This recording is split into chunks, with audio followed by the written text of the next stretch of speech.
नमस्कार साथियों, स्वागत है आप सभी का आविष्कार एकेडमी पर। एक बार फिर से मैं इंजीनियर लोकेन चौधरी आप सभी का स्वागत करता हूं। जय हिंद, जय भारत दोस्तों, सभी का स्वागत है आप सभी का। दोस्तों, आज हम जिस टॉपिक पर चर्चा करने जा रहे हैं वो एक बहुत ही ज्यादा चर्चित टॉपिक है। जैसा कि आपको स्क्रीन पर दिख रहा होगा, ये हम भारत और बांग्लादेश का जो विवाद चल रहा है इस पर हम बात करने जा रहे हैं।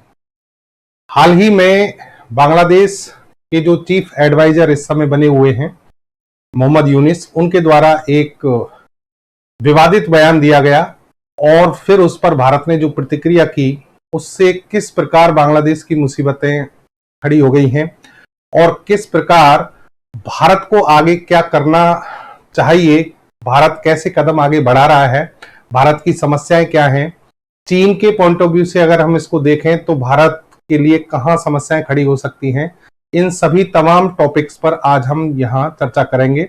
वास्तव में जो विवाद है वो है क्या और ये किस तरीके से आगे बढ़ा है।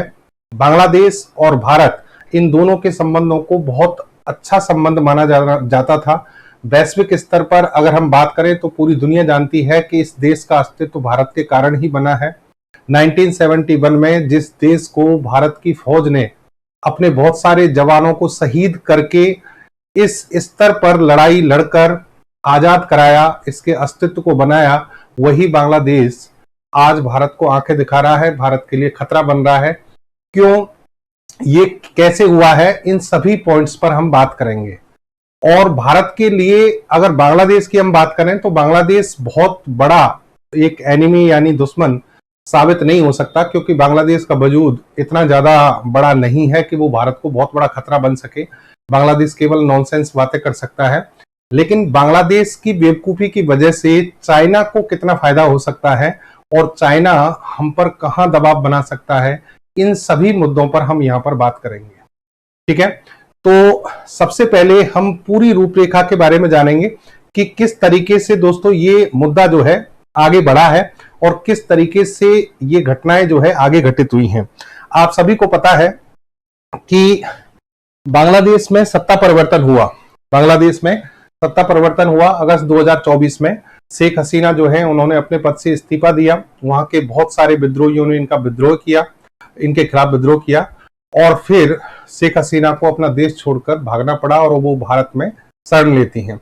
ठीक है, उसके बाद वहां की एक अंतरिम सरकार बनती है जिसके चीफ एडवाइजर बनते हैं मोहम्मद यूनिस। मोहम्मद यूनिस वैसे तो बहुत ज्यादा एक इंटेलेक्चुअल पर्सन है, बुद्धिमान पर्सन है। माइक्रो क्रेडिट ग्लोबल लेवल पर ये लेकर आए, उसके लिए इनको नोबेल प्राइज मिला। तो इनसे ऐसी कोई उम्मीद थी नहीं जैसा इन्होंने किया है, जैसी इन्होंने बातें की हैं। ठीक है, अब वहां जब इन सत्ता परिवर्तन हुआ तो भारत के खिलाफ बहुत सारी चीजें सामने निकल कर आई। सबसे पहली बात कि वहां पर कट्टर जो वहां के जो संगठन हैं उन्होंने हिंदू अल्पसंख्यकों पर बहुत सारे अत्याचार करना शुरू किया। वैश्विक स्तर पर ये घटना जो है पूरे अखबारों में हर जगह पर छापी गई और भारत में इसका काफी विरोध हुआ, क्योंकि भारत जो है अपना एक स्टैंड रखता है कि भाई वहां पर जो हिंदू अल्पसंख्यक हैं, क्योंकि भारत भाई ये सभी को पता है कि बांग्लादेश जो है वो बना तो भारत से ही है। तो भारत के जो हिंदू परिवार हैं जो प्राचीन समय से भारत में रहते थे, आज वो बांग्लादेश में रहते हैं और उनके हितों को देखते हुए कहीं ना कहीं भारत को उनका पक्ष लेना आवश्यक था। हालांकि भारत ने खुलकर बहुत ज्यादा विरोध नहीं किया, लेकिन वहां की सरकार को बार बार ये चेताया कि आप हिंदू अल्पसंख्यकों पर अत्याचार करना बंद करें। ग्लोबल लेवल पर भी भारत की केंद्र सरकार जो है उसने इस चीज को उठाया, लेकिन बांग्लादेश में धीरे धीरे हुआ तो सही, कम हुआ, लेकिन धीरे धीरे ये चीजें बंद हुई। तब तक काफी देर हो चुकी थी, बहुत सारे हिंदू परिवार जो हैं वो बेघर हो चुके थे। उन सभी को किस तरीके से इन्होंने वापस से जैसे मान लीजिए कि जो एक मेन स्ट्रीम जो है धारा में जोड़ना था, उन सब पर बांग्लादेश ने कोई कार्य अभी तक नहीं किया है। ठीक है, उसके बाद फिर क्या होता है, बात यहीं पर नहीं रुकती है कि मोहम्मद यूनिस जो है वो जाते हैं चाइना।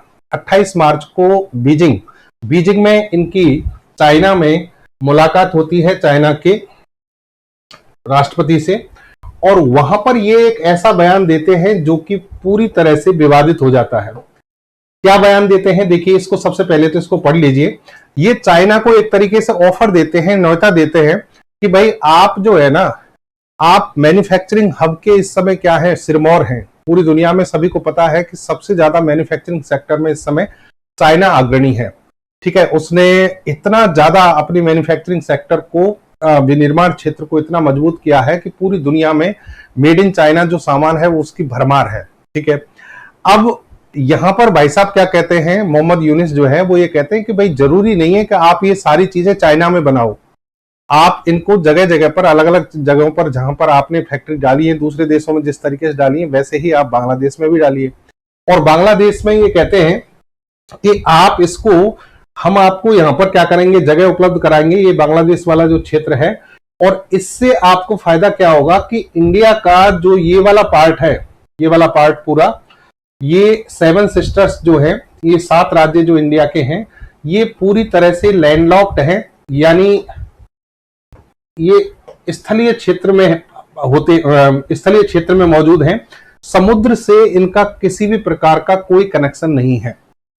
ठीक है, तो आप बांग्लादेश में आइए और बांग्लादेश में अपना मैन्युफैक्चरिंग सेक्टर डेवलप कीजिए, वहां पर चीजें बनाइए और फिर इनको भारत के बाकी के जो ये क्षेत्र हैं इनमें क्या कीजिए, भेजिए और व्यापार कीजिए।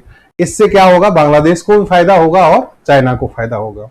लेकिन ये एक बहुत सेंसिटिव बयान था, संवेदनशील बयान था। ये एक तरीके से भारत की संप्रभुता जो है, सोवरेनिटी जो है, उस पर हमला था।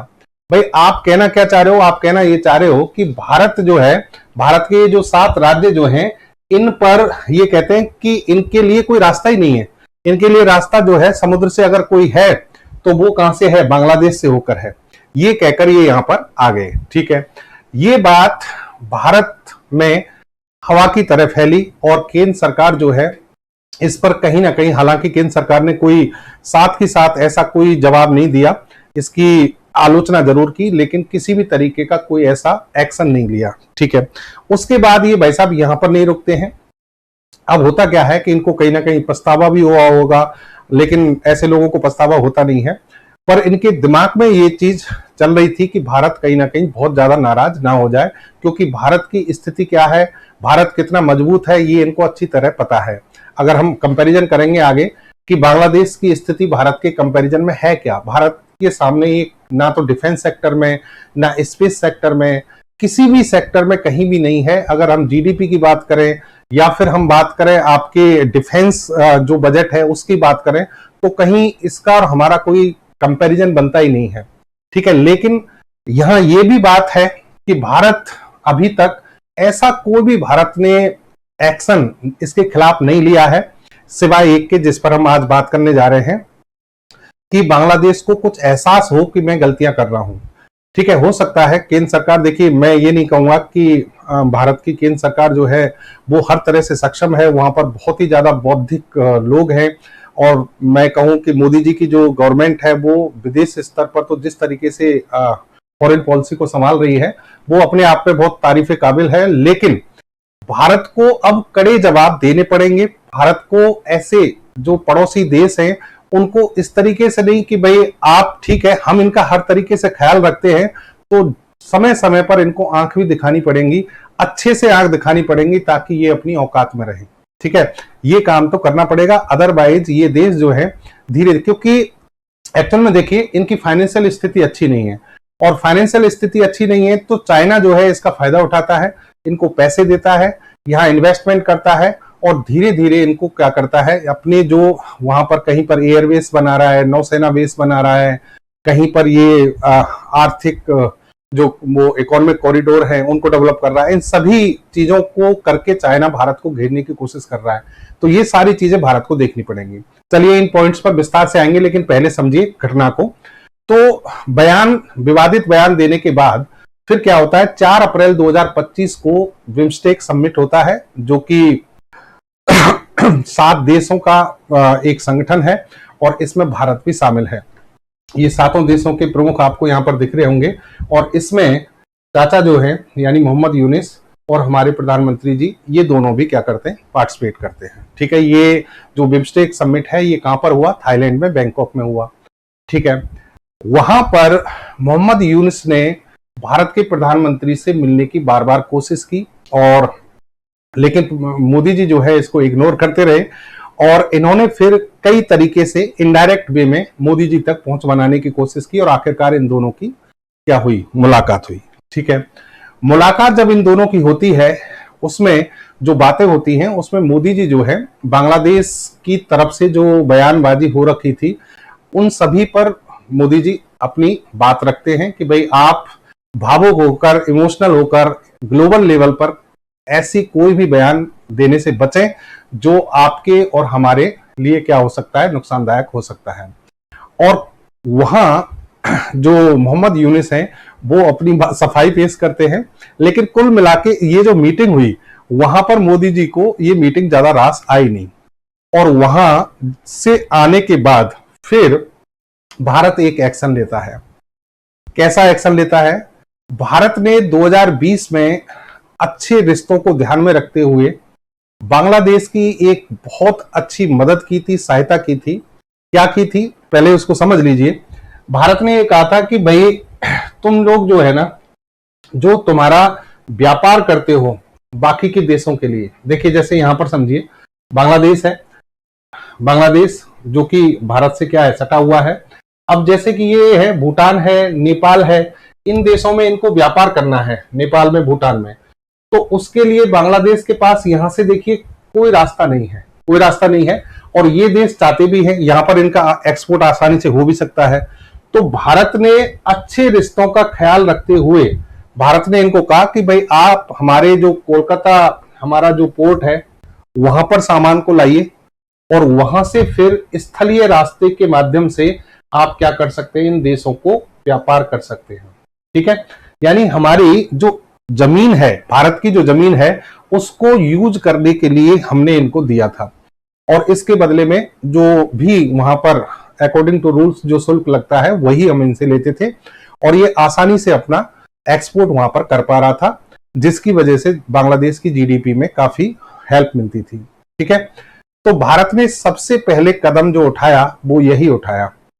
ये जो ट्रांसशिपमेंट एग्रीमेंट था भारत और बांग्लादेश के बीच में, भारत ने कुछ नहीं किया, एक सिंपल सा एक ऑर्डर निकाला कि भारत और बांग्लादेश के बीच जो ट्रांसशिपमेंट एग्रीमेंट है उसको अब रद्द किया जाता है। इसका मतलब यह है कि अब बांग्लादेश भारत की जमीन का अपने व्यापार के लिए उपयोग नहीं कर पाएगा, और ये बांग्लादेश के लिए बहुत बड़ा झटका था। ठीक है, ऐसे झटके देना बहुत जरूरी है। देखिए जरूरी नहीं है कि लड़ाई जो है बिल्कुल आमने सामने मिसाइलों से या टैंकों से शुरू कर दी जाए। लड़ाई आजकल जो है वो जियोपॉलिटिकल, आज की जो है भू राजनीतिक जो व्यवस्था है उसमें आर्थिक लड़ाई बहुत बड़ी है। ठीक है, आर्थिक और एक तरीके से हम कह सकते हैं पॉलिटिकल, राजनीतिक रूप से किसी को घेरना, आर्थिक रूप से किसी को घेरना। और भारत का स्टैंड रहता भी यही है कि भारत पहले जियोपॉलिटिकली किसी भी देश से जिससे संबंध खराब होते हैं उसको घेरने की कोशिश करता है, और फिर हम आर्थिक रूप से भी उस पर हम क्या कर सकते हैं, बहुत सारे जहां जहां हो सकता है सेंसेशन लगा सकते हैं, प्रतिबंध लगा सकते हैं। और फिर जब बात नहीं बने तो फिर डिफेंस की बात आती है। तो यहां पहला कदम हमने उठाया और ट्रांसशिपमेंट एग्रीमेंट जो है उसको रद्द कर दिया। इससे बांग्लादेश अब अपनी जो एक वास्तव में उसकी जो एक्चुअल सिचुएशन है वो उसको दिखने लगी, उसको समझ में आया कि वास्तव में भारत के साथ संबंध कितने महत्वपूर्ण हैं। ठीक है, चलिए बहुत अच्छी बात है।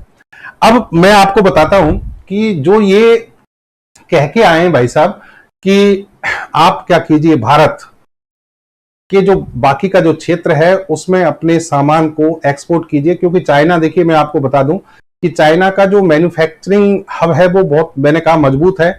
मेड इन चाइना जो सामान है उसकी पूरी दुनिया में भरमार है, और सबसे ज्यादा भरमार भारत और अमेरिका जैसे देशों में है। और इसी कारण अमेरिका ने, आपने देखा होगा कि अमेरिका ने आज क्या किया है, इस पर 125% टैरिफ लगा दिया है चाइना पर। उसका कारण क्योंकि चाइना ने अमेरिका के जो बाजार हैं उनको मेड इन चाइना जितने भी वो हैं ऑब्जेक्ट्स हैं, वस्तुएं हैं, उनसे क्या किया, भर दिया है। ठीक है, तो वहां कहीं ना कहीं ट्रंप को ये चिंता सता रही थी, तो उन्होंने इसको रोकने का क्या किया है, प्रयास किया है। उस पर हम अलग से बात करेंगे, एक वीडियो अलग लेकर आएंगे, उस पर हम अलग बात करेंगे। आज हम बात कर रहे हैं भारत, बांग्लादेश और चाइना, तीनों के एंगल की बात कर रहे हैं, ठीक है। अब देखिए एक चीज समझिए, इन्होंने जो 7 सिस्टर्स जो लैंडलॉक स्टेट है भारत के, उन पर एक तरीके से हमला किया और उसको एक तरीके से चाइना को ये कहा कि भाई आप यहां तक पहुंच बना सकते हैं। अब यहां एक जो चीज आती है चर्चा में, वो है चिकन नेक। इसकी चर्चा बहुत ज्यादा है। देखिए चिकन नेक क्या है, सबसे पहले मैं आपको बता देता हूं। अब यहां हम देखते हैं कि बांग्लादेश जो है हमारे लिए क्या क्या खतरे पैदा कर सकता है और बांग्लादेश का इलाज हम कैसे कर सकते हैं, फिर हम आएंगे चाइना पर, ठीक है। तो यहां पर देखो बेटा, एक चीज समझो दोस्तों, यहां ये जो आपको जगह दिख रही है ना, ये बांग्लादेश है और ये यहां पर जो एरिया है ये भारत का जो पश्चिम बंगाल है उस वाला क्षेत्र है। पश्चिम बंगाल का जो दार्जिलिंग वाला क्षेत्र है, यहां से एक छोटा सा रास्ता निकलता है, एक गलियारा निकलता है जो लगभग 20 से 22 किलोमीटर चौड़ा है। इसे सिलीगुड़ी कॉरिडोर भी कहते हैं।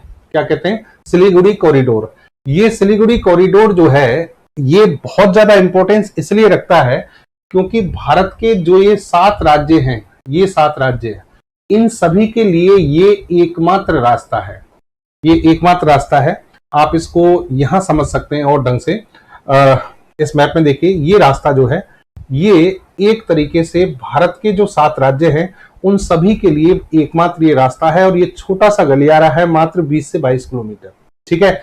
इसी को कहते हैं चिकन नेक। सिलीगुड़ी कॉरिडोर है ये, लेकिन इस किस नाम से फेमस है? Chicken neck. ये गलियारा पश्चिम बंगाल के दार्जिलिंग जिले में स्थित है, ठीक है। अब यहां ऊपर बैठा है चाइना। तिब्बत वाला जो क्षेत्र है जिस पर कब्जा किसने किया है? चाइना ने कर रखा है, ये चाइना। इधर आ गया नेपाल की स्थिति, इधर भूटान की स्थिति। तो देखिए चाइना, नेपाल, भूटान और इधर इंडिया और इधर बांग्लादेश, सारे देश जो हैं इसके बिल्कुल आसपास हैं, इस क्षेत्र के आसपास हैं। हमें किसी से खतरा नहीं है, इससे भी नहीं था पहले, अब इसने सेंसिटिव मुद्दा बना दिया है इसको। लेकिन खतरा हमें किससे है? इससे है। इससे है किससे? चाइना से। चाइना इस चिकन नेक को चाहता है कि कहीं ना कहीं इसमें व्यवस्थाएं खराब हो और इसके लिए चाइना पहले प्रयास भी कर चुका है। डोकलाम जो कॉन्फ्लिक्ट है, डोकलाम विवाद, वो पहले हो चुका है, उस पर भी हम बात करेंगे। तो चाइना जो है कहीं ना कहीं चिकन नेक पर उसकी शुरू से ही क्या है? नजर है। और अगर सोचिए, देखिए इसका महत्व जो है वो कितना है कि अगर चाइना मान लीजिए किसी भी तरीके से इस चिकन नेक वाला जो क्षेत्र है इस पर कहीं कोई किसी भी प्रकार का कोई कब्जा कर लेता है या फिर मान लीजिए इसको रोक देता है, तो मान के चलिए कि भारत के जो 7 राज्य हैं इनसे हमारा कनेक्शन क्या होगा? खत्म हो जाएगा। यही वो रास्ता है जहां से भारत की सेना के उपकरण और फिर इन 7 राज्यों के साथ जो भी ट्रांसपोर्टेशन होता है वो सब कुछ इसी क्षेत्र से होता है। अगर इस क्षेत्र को किसी भी तरीके से बाधित किया गया, चाहे भले वो बांग्लादेश के प्रयास से हो, चाहे जहां हालांकि संभावना कम है, इसकी औकात नहीं है, लेकिन चाइना इसमें करने की स्थिति में है, कर सकता है। तो हमें इसकी सुरक्षा को ध्यान में रखना होगा और इस पर भारत में खूब ज्यादा विरोध भी शुरू हो गया है। बहुत सारे ऐसे यहां पर विचार सामने आ रहे हैं कि भाई चिकन नेक जो है उसको चिकन चेस्ट कर दीजिए, यानी इसको चौड़ा कर दीजिए, और ऐसा करने में भारत सक्षम है। देखिए इसको भारत क्या क्या कर सकता है मैं आपको बताता हूं। बांग्लादेश जो है ना, बांग्लादेश इस स्थिति में है नहीं कि ऐसे बड़बोले बयान दे, लेकिन फिर भी उसने दे दिया, तो उसको एक बार एहसास कराना जरूरी है कि भाई तुम कहां स्थिति में हो, कैसी स्थिति में, और हम क्या कर सकते हैं। यहां पर अगर आप देखेंगे, देखिए ये बांग्लादेश है, बांग्लादेश के चारों ओर इंडियन आर्मी है, चारों ओर जहां भी देखेगा ना ये सब जगह इंडियन आर्मी लगी हुई है, ठीक है। तो अगर भारत को ज्यादा उकसाया गया तो भारत बहुत आसानी से बांग्लादेश के इस ऊपरी हिस्से को जिसे हम कहते हैं रंगपुर, ये इसका एक रंगपुर स्टेट है, इसके कई सारे जिले जो हैं वो भारत से सीमा साझा करते हैं। इस हिस्से को अगर हमने काट दिया तो हमारा चिकन नेक बहुत लंबा चौड़ा हो जाएगा और भविष्य में मुझे जहां तक लगता है ये करने की आवश्यकता भी है। ठीक है, अगर हम इस पर आज तक हमने विचार नहीं किया, भारत, आपको पता है कि भारत की रक्षा नीति बहुत ज्यादा स्ट्रांग है, वसुधैव कुटुंबकम की जो स्थिति है उसको हम वास्तव में लेके चलते हैं। भारत एक एटॉमिक पावर है, ठीक है, भारत के पास ऐसा कोई, चाहे भले आप आपकी नेवी की बात करें, एयरफोर्स की बात करें, इंडियन आर्मी की बात करें, ऐसा शायद ही कोई वेपन होगा जो भारत के पास में नहीं है। सारी हथियार प्रणाली भारत के पास में है, सब कुछ है, ठीक है। अगर हम आर्मी की बात करें तो भारत की आर्मी, जो एक्टिव आर्मी है वो लगभग 14 लाख है, 11 लाख के आसपास भारत की रिजर्व आर्मी है, यानी 25 लाख सैनिक भारत लेके बैठा है। जबकि हम इसकी बात करें बांग्लादेश की, तो इसके एक्टिव आर्मी जो है वो 2 लाख है।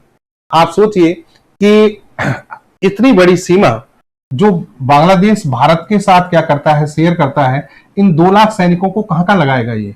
अगर इंडियन आर्मी जिस दिन मूड में आ गई तो इसका आप ये मानिए कि कुछ भी किया जा सकता है। लेकिन हमने ऐसा नहीं किया है। हमारी डिफेंस पॉलिसी में हम शुरू से कहते आए हैं कि हमारे पास भले एटॉमिक पावर यानी एटम बॉम्ब है, मिसाइलें हैं ले जाने के लिए इन एटम बॉम्ब को, लेकिन हमने एक पॉलिसी रखी है नो फर्स्ट यूज, यानी हम पहले से कभी भी इन देशों पर हमला नहीं करेंगे, किसी भी देश पर, और विशेषतः उन देशों पर तो कभी नहीं करेंगे जिनके पास परमाणु बम नहीं है, ठीक है। तो हम इस पर क्या है, हमेशा टिके रहते हैं अपनी बात पर। लेकिन कई बार कहते हैं ना कि भाई, जब ऐसे लोग कहते हैं कि भाई ज्यादा इंसान को झुकना नहीं चाहिए, नहीं तो लोग क्या होते हैं, पीठ को भी क्या पायदान बना के आगे बढ़ जाते हैं। तो बांग्लादेश की स्थिति यही है, इसको हर तरह से भारत सपोर्ट करता है। भारत ने दुनिया जानती है कि जो पश्चिमी पाकिस्तान, जो वर्तमान में जिसको हम पाकिस्तान कहते हैं, उसके अत्याचारों से किस तरीके से इसको छुड़ाकर एक देश की स्थिति में लेकर आए, इसका अस्तित्व बनाया, इसका भविष्य बनाया, इसकी पहचान बनाई। लेकिन वही देश आज हमें क्या कर रहा है, आंखें दिखा रहा है। तो इसको बहुत जरूरी है कि आप क्या करें, सबक सिखाएं, ठीक है। तो एक तो हम यहां से काम कर सकते हैं। दूसरा देखिए आप, एक और चीज मैं बता दूं आपको कि बांग्लादेश जो है, इसके जो पोर्ट हैं, बंदरगाह है, एक तो यहां पर है चटगांव, ठीक है, चटगांव, एक तो ये है, एक इसका वारिसल, एक इसका मोंगला और एक ढाका। ये जो है ना, ये समुद्री रास्ते से कनेक्शन के लिए इसके पास में क्या है, एकमात्र हथियार है, यानी एक तरीके से जगह है, ठीक है। लेकिन यहां आप देखेंगे, यहां इंडिया की स्थिति है, इधर म्यांमार की स्थिति है। म्यांमार, मैं मैप में आता हूं। अब भारत अगर चाहे तो इसको यहां भी सबक सिखा सकता है। कैसे सबक सिखा सकता है, समझिए। यहां जो इसकी स्थिति है बांग्लादेश की, ये वाला जो हिस्सा है ना बेटा, इसका ये वाला जो हिस्सा है दोस्तों, ये और म्यांमार का ये वाला, ये म्यांमार का हिस्सा और ये बांग्लादेश का हिस्सा, ऐसे समझना, समझिए इसको ध्यान से। एक बार मैं दोबारा बताता हूं। देखो, ये वाला जो हिस्सा है ये म्यांमार का है और ये वाला हिस्सा है ये बांग्लादेश का है। ऊपर यहां पर भारत की स्थिति है, ये भारत है, ठीक है। ये जो क्षेत्र है ना, ये म्यांमार का, इसमें रोहिंग्या जो है, मुस्लिम जो आबादी है रोहिंग्या, वो उनकी संख्या है यहां पर बहुत ज्यादा। और यहां बांग्लादेश में भी यही स्थिति है। यहां पर एक अभी आपने खूब चर्चा में है अराकान आर्मी। अराकान आर्मी जो है, क्योंकि अराकान राज्य कहते हैं इसको, अराकान राज्य में यहां और यहां एक जैसी सोच के लोग रहते हैं। और ये लोग जो हैं, इनको म्यांमार जो है इन लोगों को थोड़ी अलग दृष्टि से देखता है। इनको पूरी तरह से इनको नागरिकता दी जाती है, ना इनको सुविधाएं दी जाती हैं। तो ये अराकान जो आर्मी बनी है, इसने एक विद्रोह कर रखा है, कहां पर, म्यांमार में। और ये इस जगह को हथियाना चाहते हैं, इस जगह को। अब आप सोचिए, अगर इंडिया इसमें सपोर्ट करता है, तो ये बांग्लादेश, एक तो देखो यहां से तो ये टूटेगा ही, जिसकी हम बात कर रहे थे, चिकन नेक जो है, इसको हम रंगपुर वाले क्षेत्र को क्या कर सकते हैं, इसको अलग कर सकते हैं। दूसरा, ये वाला जो क्षेत्र है, अगर यहां से हमने कट कर दिया, हमने मतलब अराकान आर्मी को सपोर्ट करके या कैसे भी करके इसको कट करवा दिया, तो बांग्लादेश कहीं का नहीं रहेगा, किसी भी सूरत में नहीं रहेगा, ठीक है। ये पूरा हिस्सा जो है ऐसा क्षेत्र है जो भारत को सपोर्ट कर सकता है और बांग्लादेश के क्या है, खिलाफ है। तो कहने का मतलब यह है कि बांग्लादेश को सबक सिखाने के लिए, हालांकि भारत सरकार इस पर सोच रही होगी कहीं ना कहीं किसी ना किसी तरीके से कि हम किस तरीके से इस मुद्दे को उठा सकते हैं, वैश्विक स्तर पर कैसे ले जा सकते हैं। ठीक है, हालांकि अब वैश्विक स्तर पर ले जाने का समय नहीं है, एक्शन का टाइम है। ये किसका टाइम है? एक्शन का। भारत और बांग्लादेश के बीच में व्यापारिक जो संबंध है उन पर हमने एक कदम आगे बढ़ा दिया है। आने वाले समय में भारत और बांग्लादेश के बीच में देखिए नदी परियोजनाओं पर, जो नदी का जो जल है उसके बंटवारे पर काफी एग्रीमेंट हो रखे हैं। तीस्ता नदी है और गंगा नदी है, ब्रह्मपुत्र नदी है, इनके जो एग्रीमेंट हो रखे हैं उन पर भी आगे स्टैंड लिया जा सकता है। ठीक है, और ये एग्रीमेंट जो है इनमें से कुछ एक एग्रीमेंट ऐसे हैं जो अभी खत्म होने वाले हैं, जिनकी समय सीमा क्या होने वाली है, समाप्त होने वाली है। तो उस स्थिति में भारत इनको यहां पर अपना पॉइंट रख सकता है, क्योंकि भारत अच्छे रिश्तों का ख्याल रखते हुए बांग्लादेश को पानी का उपयोग करने की पहले से परमिशन देता आया है। लेकिन अगर इसको रोक दिया गया तो बांग्लादेश की स्थिति यहां पर खराब हो सकती है। ठीक है, तो ये तो रही बांग्लादेश की बात। अब दोस्तों एक चीज यहां पर जो मैं आपसे डिस्कस करना चाहूंगा वो समझना कि बांग्लादेश कुछ कर पाए चाहे नहीं कर पाए, बांग्लादेश कुछ कर पाए चाहे नहीं कर पाए, बांग्लादेश की ऐसी स्थिति है भी नहीं, भारत इसको आराम से कंट्रोल कर लेगा। लेकिन बांग्लादेश से हमारे अच्छे संबंध थे, अब वो जो खराब हुए हैं उसका फायदा उठा रहा है कौन, और उसका फायदा कौन उठाएगा? चाइना।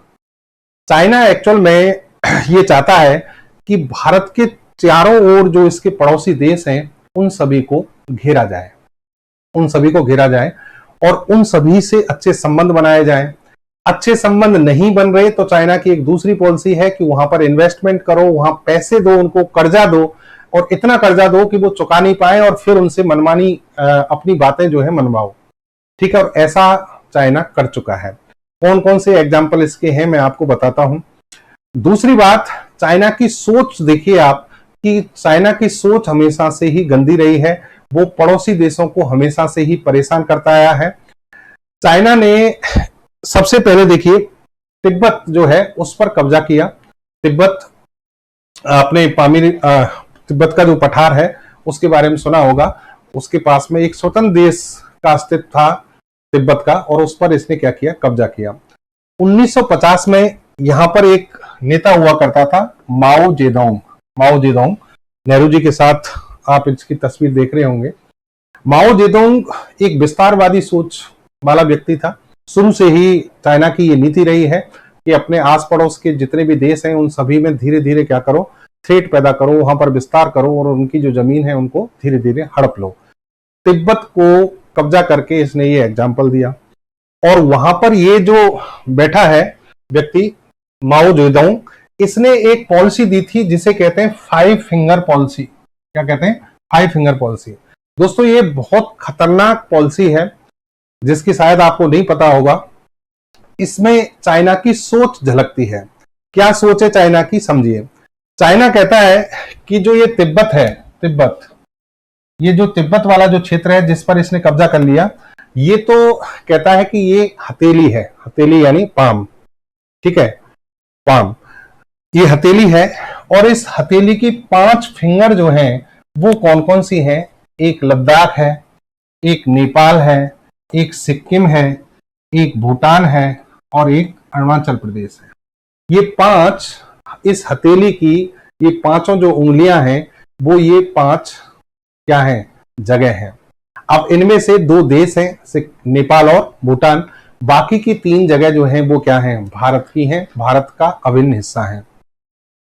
चाइना की ये पॉलिसी रही कि तिब्बत जो कि एक हाथ की हथेली जिसको माना इन्होंने कि इसको तो हमने हमारे में शामिल कर लिया है, इस पर तो हमने कब्जा कर लिया है, अब जो इसकी 5 फिंगर्स हैं इनको नियंत्रित करके रखना है और इन पर कब्जा करना है किसी भी तरीके से। इनको नियंत्रित करने से चाइना जो है यहां पर अपनी पूरी एक क्या कर सकता है? सल्तनत खड़ी कर सकता है, भारत को हर तरीके से कंट्रोल कर सकता है। ठीक है, हालांकि ये इसका सपना कभी पूरा होगा नहीं। नेपाल एक स्वतंत्र देश है, भूटान एक स्वतंत्र देश है, और इसीलिए देखो, लेकिन चाइना जो है अपनी हरकतों से बाज आता नहीं है, बार बार ये चीजें क्या करता है? दिखाता है। कैसे? अब मैं आपको बताता हूं, चाइना ने अपनी जो ये 5 फिंगर्स पॉलिसी है, इसको ध्यान में रखते हुए भारत को कई बार परेशान किया है। 1962 का जो युद्ध था वो भारत पर थोपा गया था, और उसमें अक्साई चीन वाला जो क्षेत्र है 1962 में भारत का जो हिस्सा था अक्साई चीन, उसको क्या किया चाइना ने, उस पर कब्जा कर लिया था। ठीक है, अब इसी हिस्से में हाल ही में एक घटना आपने देखी होगी कि चाइना और भारत के बीच में जो हमारी जो बॉर्डर सीमा है उसको कहते हैं एलएसी। क्या कहते हैं? LAC, line of actual control. देखिए ये जैसे मान लीजिए एलएसी है, ये एलएसी है, लाइन ऑफ एक्चुअल कंट्रोल। यहां पर एक विवाद हुआ था जो बहुत ज्यादा चर्चा में रहा, जैसे हम कहते हैं गलवान घाटी विवाद। गलवान घाटी विवाद ये आप भूले नहीं होंगे। ठीक है, यहां एक्चुअल में हुआ क्या है कि एक नदी है, ये भारत वाला हिस्सा है, ध्यान रखना, ये इधर हम भारत की बात कर रहे हैं, इधर चाइना है। ठीक है, तो ये एक नदी है श्योक नदी, जो यहां से होकर निकलती है, और श्योक नदी में एक नदी यहां से आकर मिलती है जिसको कहते हैं गलवान नदी। ठीक है, अब ये जो नदी है ना, ये भारत के हिस्से में है, और भारत ने यहां पर एक रोड बनाना शुरू किया था। रोड बनाना शुरू किया, चाइना ने इस पर क्या किया, विवाद खड़ा कर दिया। चाइना ने इस पर विवाद खड़ा किया, बोला कि यहां पर आप एक रोड नहीं बना सकते, और फिर भारतीय सैनिकों की इनसे क्या हुई, झड़प हुई, जिसमें भारत के कई सैनिक शहीद हुए, चाइना के कई सैनिक शहीद हुए। 2020 में जब आप कोरोना से पूरी दुनिया लड़ रही थी, तो उस समय ये गलवान घाटी का मुद्दा जो है काफी चर्चा में था। ठीक है, इसी तरीके से डोकलाम विवाद हो चुका है।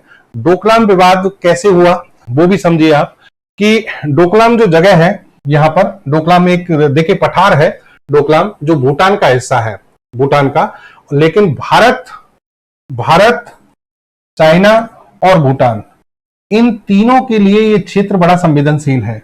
भारत के लिए तो इसलिए क्योंकि यहां से जस्ट पास से निकल रहा है चिकन नेक। ठीक है, तो इस डोकलाम पठार के पास में जो डोकलाम जगह है, इस पर चाइना ने क्या किया, चाइना ने विवाद खड़ा किया, और यहां अपनी कुछ सैनिक गतिविधियां और निर्माण गतिविधियां शुरू कर दी। भूटान ने इसका विरोध किया। चाइनीज सैनिक जो हैं, उन्होंने यहां पर क्या किया, भूटान के सैनिकों पर हमला बोला, तो उसमें भारत की सेना जो है बीच में आ गई, और भारत की सेना ने भूटान का पूरा सपोर्ट किया। तो चाइना की जो घुसपैठ थी वो क्या हो गई, विफल हो गई। लेकिन आप सोचिए, चाइना को इंटरेस्ट भूटान में नहीं है, इंटरेस्ट किस में है, इंडिया। इंडिया को वो क्या करना चाहता है, घेरना चाहता है। ठीक है, चलिए, इसके अलावा यहां पर एक चीज और समझिए कि चाइना ने सन 2000 के आसपास एक पॉलिसी शुरू की थी जिसे हम कहते हैं string of pulse. String of pulse, मोतियों की माला। मोतियों की माला जो रणनीति है चाइना की, उसका मकसद है कि भारत को चारों ओर से क्या किया जाए, घेरा जाए। भारत को चारों ओर से घेरा जाए। इधर देखिए भारत के क्या है, पाकिस्तान हो गया, इधर बांग्लादेश हो गया, श्रीलंका हो गया, नेपाल हो गया, भूटान हो गया। तो इन सब से इस तरीके से रिलेशन बनाए जाए, यहां पर अपने इस तरीके से एयरवेस बनाया जाए, नेवी जो है अगर समुद्र से सीमा लगी हुई है तो उसके लिए पोर्ट बनाए जाए, कि भारत को हम हर समय क्या कर सकें, काउंटर बैलेंस कर सकें। ठीक है, और इसके लिए चाइना ने दोस्तों बहुत कुछ शुरू कर दिया है, बहुत सफलता भी प्राप्त की है। तो हमें बांग्लादेश से डरने की जरूरत नहीं है। ठीक है, डरने की जरूरत चाइना से भी नहीं है, लेकिन चाइना के जो कदम बढ़ रहे हैं उन सभी पर ध्यान रखने की आवश्यकता है। हालांकि इसके लिए भारत भी कम नहीं है, भारत ने इसके अगेंस्ट में चाइना को जवाब दिया है, और डायमंड ऑफ नेकलेस एक पॉलिसी भारत की चल रही है, जिस पर हम आगे किसी अलग वीडियो में चर्चा करेंगे। Look east policy, act east policy, ये सारी पॉलिसी जो है वो चाइना को घेरने के लिए भारत ने शुरू की है। ठीक है, लेकिन यहां पर चाइना कितना सफल हुआ है उस पर आप क्या करें, समझिए। यहां पर देखिए आप कि चाइना जो है, गलवान घाटी और ये सारी चीजें हम बात कर चुके हैं। हाँ, इस पर बात कीजिए आप कि चाइना ने इधर से देखिए, सबसे पहले इस पर आ जाइए, चीन पाकिस्तान आर्थिक गलियारा, सीपीईसी, जो स्ट्रिंग ऑफ पल्स जो चाइना की नीति है, उसके तहत पाकिस्तान, श्रीलंका, म्यांमार, ठीक है, इन देशों में इसने किस तरीके से सफलता प्राप्त की है। आपको पता है कि भारत का जो ये हिस्सा है पीओके, ये पाकिस्तान के पास है, पाकिस्तान ऑक्युपाइड कश्मीर है ये, जो पाकिस्तान ने क्या किया 1947 में एक धोखेबाजी वाले युद्ध के तहत इसको ले लिया था। ठीक है, पाकिस्तान ने चाइना से कर्जा लिया, कर्जे को चुका नहीं पाए, और चाइना ने इसी नीयत से ये कर्जा इसको दिया था कि आने वाले समय में हम हमारी बातें इससे मनवाएंगे। चाइना ने एक इकोनॉमिक कॉरिडोर पाकिस्तान में होकर निकाला है, और ये पीओके से होकर गुजरता है, जो कि भारत के लिए चिंता का विषय है, विवाद का विषय है। ये जो रास्ता है ये ग्वादर पोर्ट पर आकर रुकता है। ग्वादर पोर्ट अपने आप में सामरिक रूप से बहुत ज्यादा महत्व रखता है। चाइना की ये अरब सागर वाला हिस्सा है, ध्यान रखना, अरब सागर में चाइना की कहीं भी किसी तरीके से डायरेक्ट पहुंच नहीं थी, लेकिन CPEC China Pakistan economic corridor, इसकी सहायता से चाइना को यहां से क्या फायदा मिलेगा, सीधा यहां से ये अपने माल की सप्लाई करेगा और सीधा पाकिस्तान में होकर समुद्र के किनारे पोर्ट पर पहुंच जाएगा, और फिर यहां से बाकी की दुनिया में आसानी से इसकी सप्लाई चैन बना सकता है। ये चाइना की बहुत ज्यादा कूटनीतिक जीत है। भारत ने पता नहीं क्यों इसका विरोध नहीं किया, अच्छे स्तर पर विरोध नहीं किया। अगर हम चाहते तो पीओके में तो कम से कम इसको शिफ्ट ना होने देते, और फिर इसके पास कोई रास्ता नहीं था। यहां पर हमें इस पर हमला बोलना चाहिए था, लेकिन यहां चाइना जो है इस पर क्या हो चुका है, सफल हो चुका है। ठीक है, ये आप देखिए लगभग 3000 किलोमीटर लंबी ये क्या है, सड़क है। ये पूरा एक इकोनॉमिक कॉरिडोर बन चुका है। कितना फायदा होगा इसको चाइना से, समझिए आप। चाइना जब अपने माल की सप्लाई करता है तो लगभग यहां से अगर चले तो 4500 किलोमीटर चलना पड़ता है यहां तक, और फिर इसको यहां समुद्र जो ये मलाक्का स्ट्रेट है, मलाक्का जल संधि, यहां से गुजरते हुए 10,000 किलोमीटर का रास्ता तय कर ग्वादर पर पहुंचना है। ग्वादर पोर्ट पर अगर पहुंचना था तो 4500 किलोमीटर तो वहां से, और फिर यहां से 10,000 किलोमीटर, यानी 14,500 किलोमीटर घूमकर इसको आना पड़ता था। और अब इसको सीधे सीधे 2500 किलोमीटर, 3000 किलोमीटर चलकर ग्वादर पोर्ट पर पहुंचने में सफलता मिल जाएगी। ये चाइना की एक बहुत बड़ी जीत है, और इससे भारत को क्या होती है, भारत को चिंता होनी चाहिए, और भारत को चिंता होती है। कारण क्योंकि अरब सागर में जहां अभी तक सिर्फ और सिर्फ भारत का क्या था, वर्चस्व था, और पाकिस्तान का है वहां पर, लेकिन पाकिस्तान इतना ज्यादा सक्षम है नहीं। लेकिन चाइना जो है अब इसमें क्या कर सकता है, अपनी भूमिका निभा सकता है, और भारत के लिए समस्याएं खड़ी कर सकता है। दूसरा देखिए दोस्तों, चाइना ने दूसरा घेरा किसको, म्यांमार को। म्यांमार के साथ भी सेम इसने एक एग्रीमेंट किया, म्यांमार में भी इन्वेस्टमेंट किया, पैसा दिया, और फिर वहां पर एक इकोनॉमिक कॉरिडोर निकाला जिसको हम कहते हैं सीएमईसी, चाइना म्यांमार इकोनॉमिक कॉरिडोर। ठीक है, ये लगभग 1700 किलोमीटर लंबा एक रास्ता है, क्योंकि चाइना का एक शहर है कुनमिंग, और कुनमिंग शहर से ये डायरेक्ट इस तरीके से यहां तक आता है, क्याऊ पिक्यू ये जगह है, ये पोर्ट है म्यांमार का, यहां तक और फिर यहां तक, दो भाग में इसको डिवाइड कर दिया।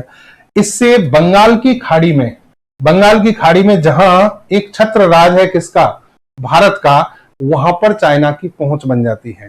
तो ये अपने आप में सोचने वाली बात है दोस्तों, कि जो मलाक्का स्ट्रेट है वहां से होकर चाइना आता था, और वहां भारत क्या कर सकता है, इस पर एक तरीके से किसी भी कंडीशन में जब अपने अगेंस्ट में कोई बातें होती है तो भारत इसको चाइना को रोकने की स्थिति में था।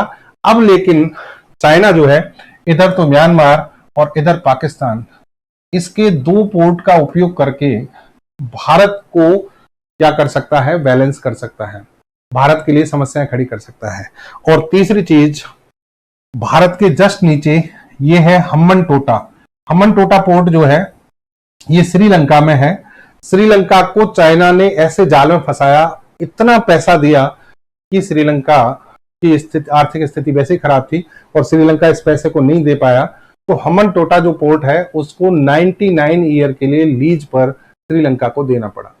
तो भारत को चारों ओर से घेरने की जो कोशिश की गई है चाइना की, उन सभी को ध्यान में रखते हुए भारत ने हालांकि कदम बढ़ा दिए हैं, लेकिन भारत को बहुत ज्यादा सतर्क रहने की आवश्यकता है। ठीक है दोस्तों, तो आज के हमारे इस सेशन में इतना ही। मैं उम्मीद करता हूं आपको ये सेशन समझ में आया होगा, आपको चीजें भारत के पॉइंट ऑफ व्यू से समझ में आई होंगी कि भारत को कहां कहां पर चाइना से थ्रेट है, बांग्लादेश को हम कैसे बैलेंस कर सकते हैं, बांग्लादेश को किस तरीके से जवाब दे सकते हैं। अगर भारत को कोई चीज आगे किसी भी इनमें से किसी भी चीज में, यानी भारत को बांग्लादेश को या चाइना को किस तरीके से संभालने की आवश्यकता है, उन सभी पक्ष पर हमने यहाँ पर बात की है।